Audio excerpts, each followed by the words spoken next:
Good Sunday morning, everybody. It's January 30th, 2022. Now, I have to do this on my cell phone because I don't have a multi-camera system, but my introduction is KC3QPJ. Name is Aaron, and I'm hoping to continue my ham journey with everybody today. And this is for veteran hams and for new ham radio operators, and I have a new radio here that I just got in from Amazon yesterday. I wasn't expecting this until the second week of February, but somehow or another it came in today, or yesterday. I'm sorry about that. So we have a new review on another radio, and it may shock you, but I think this has the potential to be a UV5R killer. Now, a lot of radios, for some reason, and their ham radio crash course actually pointed this out, that for some reason, as garbage as some of the Baofeng radios can be, there's three things you have to consider. They're cheap, they do the job, and if you break it, it's not really expensive to replace it. So those are three things that really make the Baofeng radios very utilitarian. Even though they throw out crappy signals, they claim to put out more power than they actually do. They do the job. So for some reason, because of the expense or the lack of expense with the Baofeng radios, it makes them very utilitarian and very widely used. So UV5R being the top radio on the market for Baofeng radios when it comes to ham radio operators that are just getting their start. Well, I have one that has the potential to be a UV5R, what they consider killer, make the UV5R obsolete. Now, there are plus sides to this video and there are bad sides to this video, and I'm going to explain as I go along. I was really excited about doing this video, but of course something always throws a wrench into the mix when you're trying to have fun with a new radio. So that being said, sorry I'm on the cell phone, but it's a necessity today, so I'm going to flip the phone around. We might have to pause the video for a minute just to get everything set up, but I'm going to describe everything that came with the radio, the model of the radio, and why I feel that this could be a UV5R killer. A lot of radios say that they can be, but I think this is the one that has the potential to do it. So that being said, and even with the disappointment, let's go ahead and get started. And maybe I might forward this video to Baofeng, because this is radio number 2 where I'm a little disappointed, but I have a lot of optimism with this as well. So let's get turned around here and we'll see what's going on. All right, so hopefully this can focus. I really wanted to shed some light on the situation here, and it's a little dark, but this is the Baofeng Bravo Foxtrot dash Hotel 7 or 8. I believe it's the BF-8. BF-H7. I'm sorry. Okay, so for those of you that like unboxing videos, we're gonna go through this real quick. Even though I already have it unboxed, I try to test things before I get to the reviews, but we're gonna treat this as opening the box. Okay, well, here's the first good thing that Baofeng finally did right. They included an Abri antenna. Now, Abri is modeling itself after the Nagoyas, but have proven themselves with other antennas, especially the tape measure style antennas, the ones that fold over. Okay, then you have the handy dandy belt clip that always comes along with every Baofeng radio. Not very durable, but like I said, the expense, lack of thereof, it doesn't really matter. Plus, a lot of people I know use holsters anyway. In here, you'll find your standard K connector, Kenwood connector, two-way style earphone plug. Okay, handy dandy lanyard, which I don't know anybody that uses that either.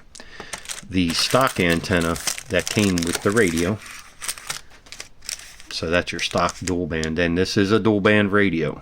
Now, I am going to be the first in the United States to do a review on this radio. This was purchased with my own money, so you're going to get an honest review, and that's just going to be the way it is. And I don't want to dog this radio just yet. Then, excuse me for the hiccup, you got your handy dandy chipped programming cable and the software that comes with it. Now guys, I always get these CDs in here, and I don't know if this is just an owner's manual or if programming software comes on here, but if anybody knows, please let me know if the programming software is included with the radios, because I don't know what file to search for. But you always get these CDs, and I don't know if it's just an owner's manual or what, but I know there is a way to, you know, get the English version. So if I can't figure this out, I am going to have to contact Baofeng. So hopefully we won't have to do that anytime soon. Then you have the radio. We'll get to the battery in a minute. This is the BF-H7.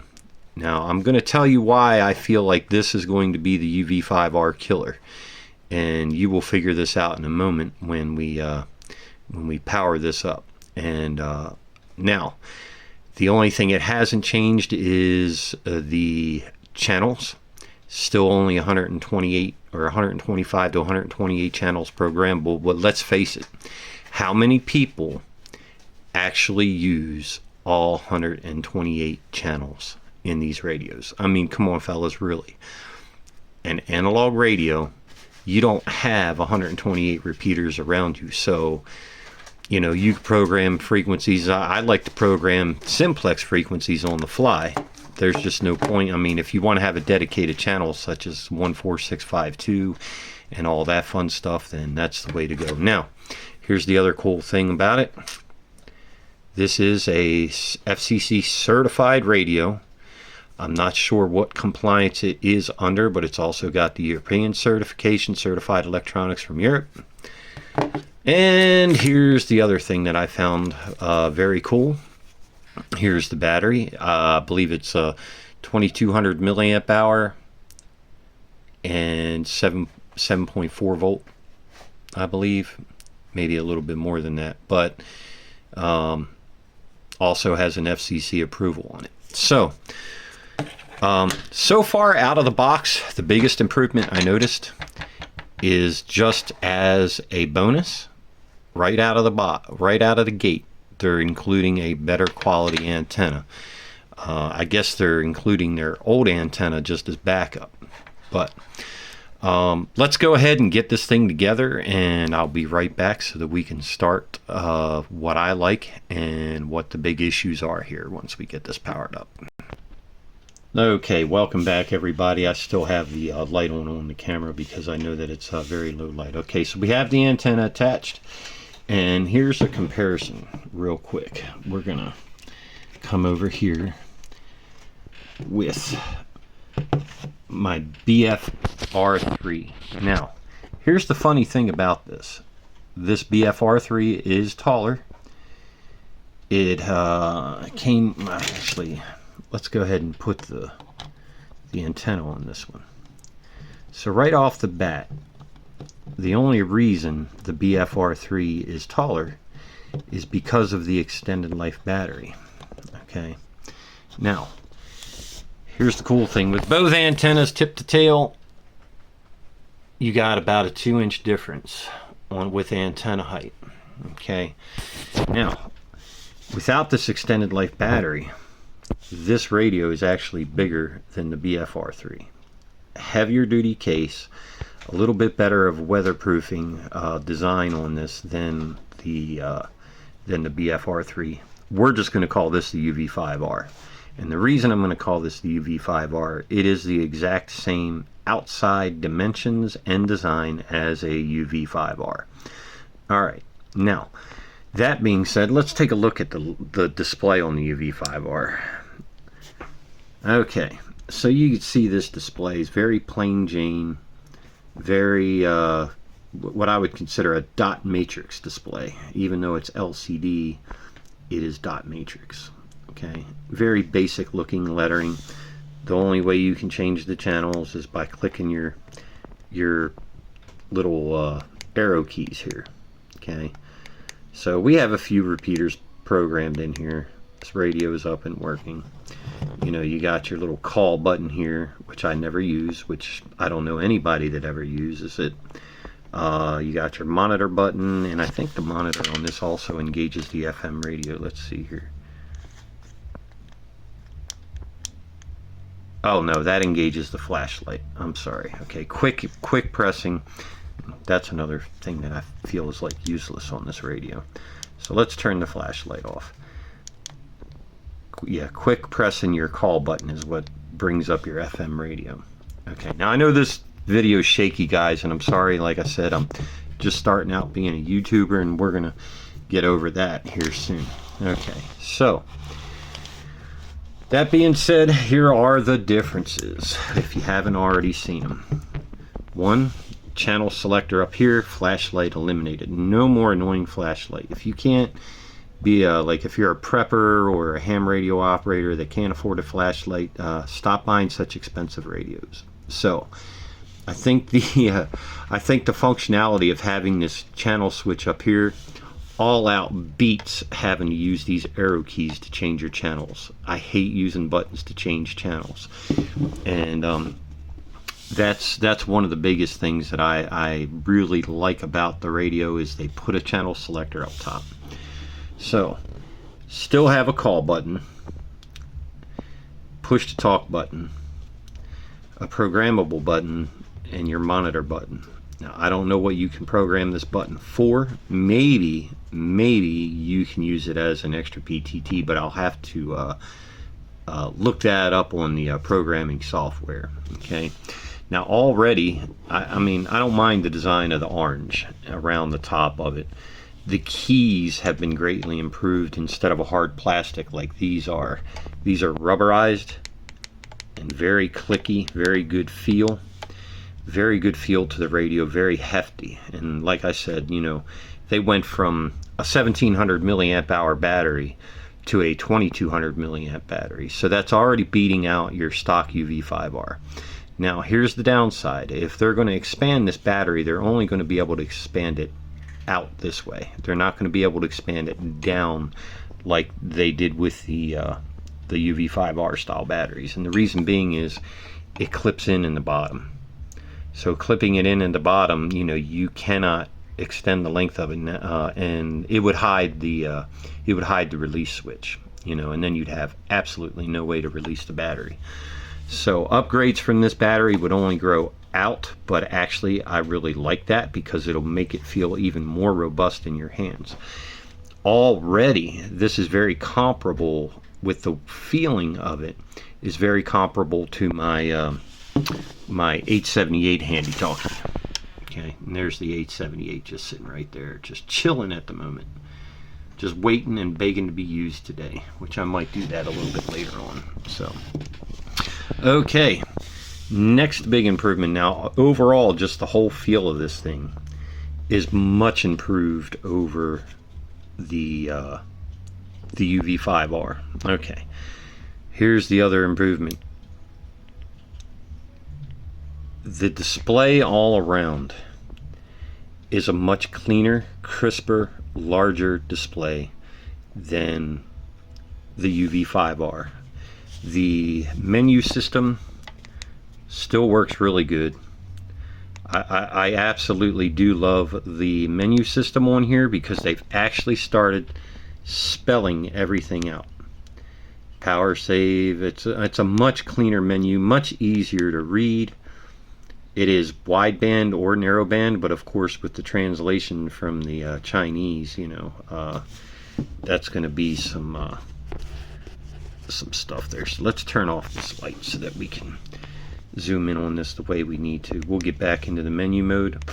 Width is wideband, and then it has NARR for narrow. Okay, so then backlight, it's set at 3 seconds. We'll change that. We'll go up to 15. I think it goes up to 15. No, it goes to bright.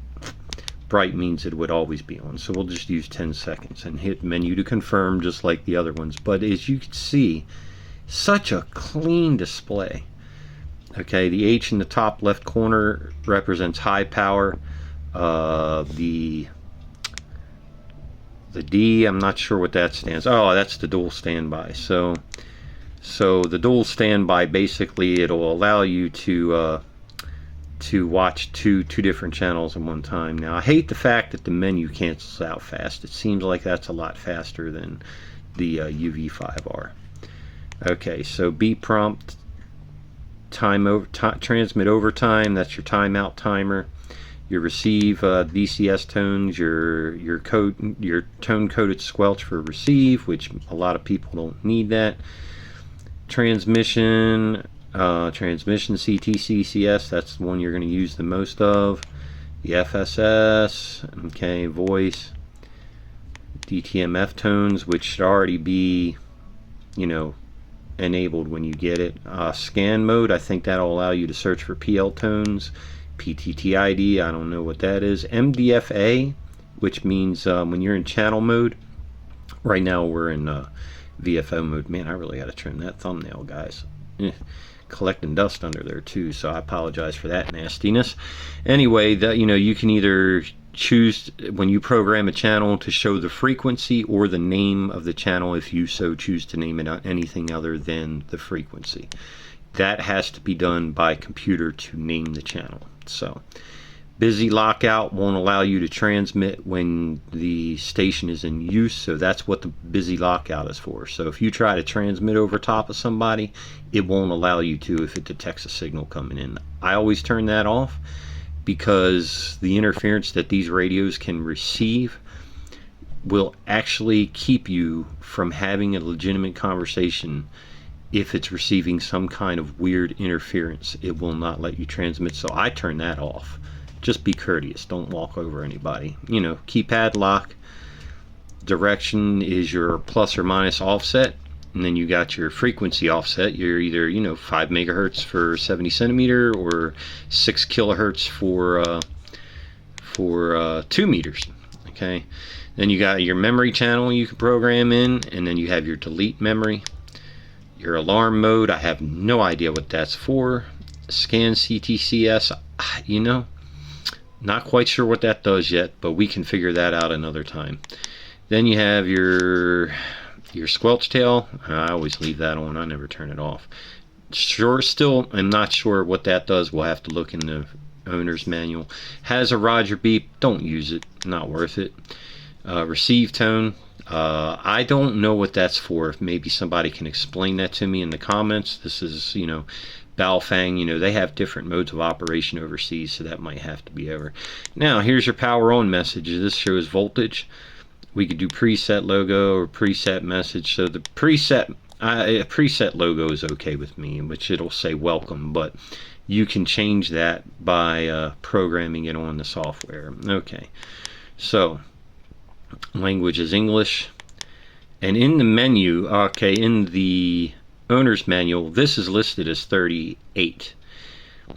That's because squelch is set on 0, which is actually 1. So whenever you look in the owner's manual, just add 1 to that menu option, and that'll put you in the appropriate area. And then here's 38 reset.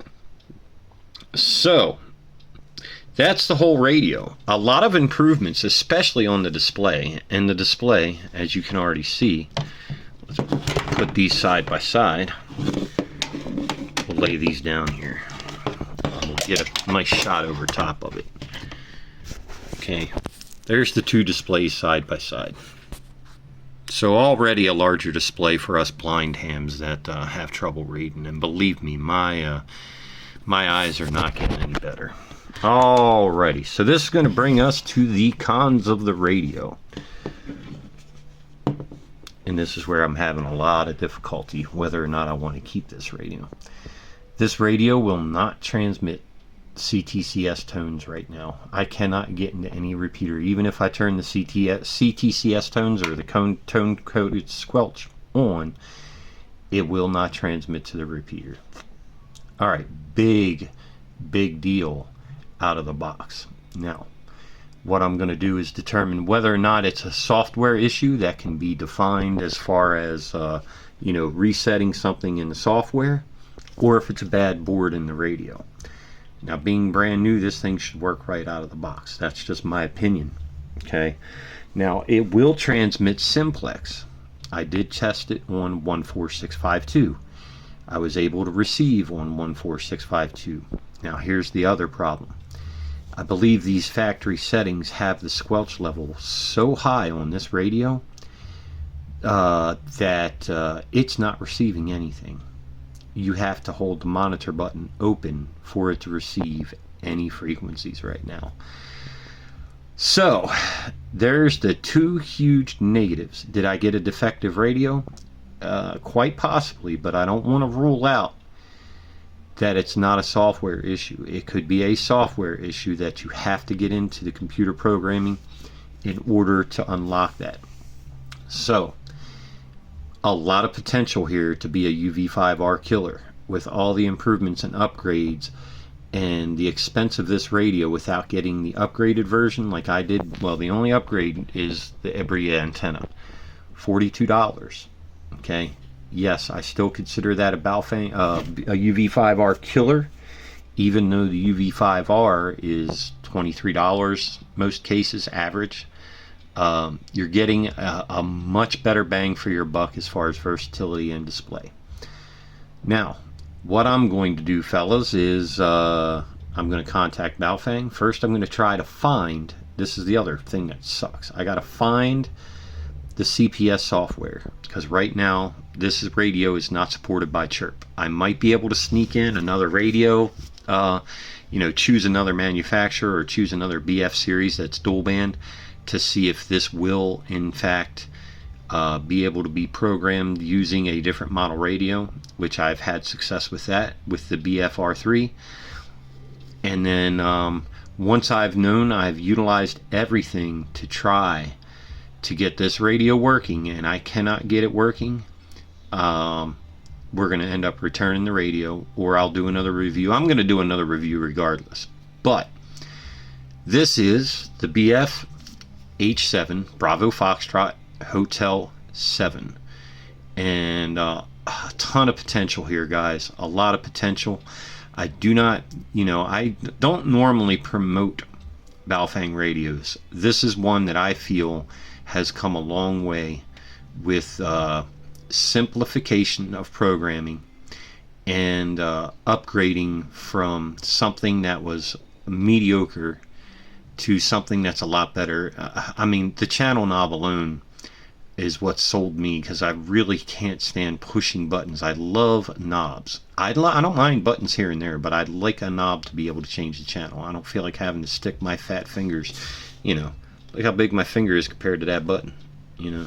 I could easily, if I'm on the fly, not get a correct press. So for now, fellas, this is it. And ladies, I'm sorry for everybody that's out there. And really, overall, once I get this thing operating, if I can get this thing operating, I will do a more detailed review, give you signal reports, and see how this thing operates overall. But for right now, it's literally a paperweight that has a really nice display.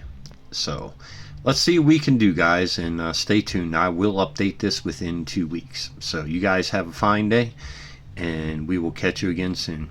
This is KC3QPJ, Aaron, saying 7-3. You guys have a good weekend, and I hope that if you like these videos, which I try to be as honest as I can, please hit the thumbs up, subscribe, do what you can to help out my channel. This is a journey of a new ham to help new hams, and to give some insight to the veterans on how to help the newbies like me. So have a good one, everybody. And oh, there's my other kitty cat. She's up here today. I might as well just introduce her. This is Zoe. So you guys have seen Phoebe. That's Zoe. So Zoe's my my wingman when I'm up here in my ham shack. So she's a cool cat and fun to be around. Anyway, 7-3 everybody. KC3QPJ signing off.